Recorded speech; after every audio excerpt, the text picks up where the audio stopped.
Independence Day, of course, and it's a time to give thanks to those who are fighting for our freedom. There's a new project to help recognize soldiers from all 50 states. Major General Tony Cucolo and Command Major Jesse Andrews join us now from the 3rd Infantry Division in Tikrit, Iraq. Gentlemen, good morning. Good morning. Happy 4th of July, Allison, teammates. How are you all doing today? Oh, we're doing great, and it's such a pleasure to be talking to you and all of the troops behind you. Before we get to the 50 by 50 project, which we want to hear about, let's just talk about the situation in Iraq today. As we know, the government there is still in flux, and we're wondering how that's affecting your mission there. Sure, it's actually going very well as far as the security goes. The Iraqi security forces have come so far, particularly in the last 4 years, and I think that's what's making the difference. They can handle the battle space. They can handle the level of violence that the violent extremists are putting up against us, whether they be Sunni or Shia. And so we're moving into an advise, train, and assist mode rather than conduct combat operations as partners with them. And so it's actually going very well. Well, that's good to know. Good to hear. Sergeant Major Andrews, we know that you've just completed the 50-50 project that, in fact, ends today. Tell us about it. Hey, well, what you have behind us right now, Allison, is soldiers, sailors, airmen, and Marine, Army contractors, and our proud civilians who participated in the 50-50 project. It was just a way to make sure that we tapped into all the states, the whole plethora of states that have soldiers supporting the fight here for us in Iraq.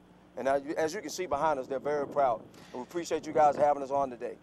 And I'll tell you what, the goal was 50 hometown interviews in 50 states in 50 days, culminating in today.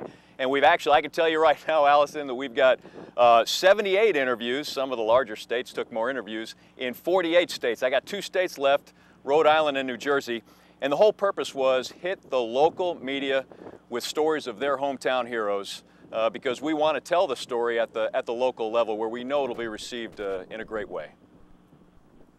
And, of course, these are personal stories that will resonate with the hometowns of these soldiers. Why, particularly on this day, the 4th of July, is it so important to hear personal stories? Well, I think we need to put a face on those who, Sergeant Major and I were just talking about this down in Baghdad. We were present at an immigration and naturalization ceremony for 137 uniformed, brand new American citizens, 136 soldiers and 1 airman.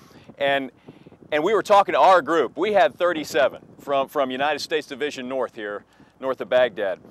And we looked at them and we said, when you read the Declaration of Independence and you think about where we are in a combat zone and who you are the inheritors of what the signers intended for this nation. And that is, they pledged their lives, their fortunes, their sacred honor. And as I looked at those young faces, I was confident that and felt good that there's a generation of Americans stepping up, pledging their lives, their sacred honor, because they think there's something worth fighting for still. Oh, well, what an inspiring story for all of us on this 4th of July today. Major General Tony Cucolo, Command Sergeant Major Jesse Andrews, thanks so much. Happy 4th of July to you and all of the troops behind you. We really appreciate you coming on Fox and Friends today. Happy Independence Day. Hey, same to you guys, and rock of the morning.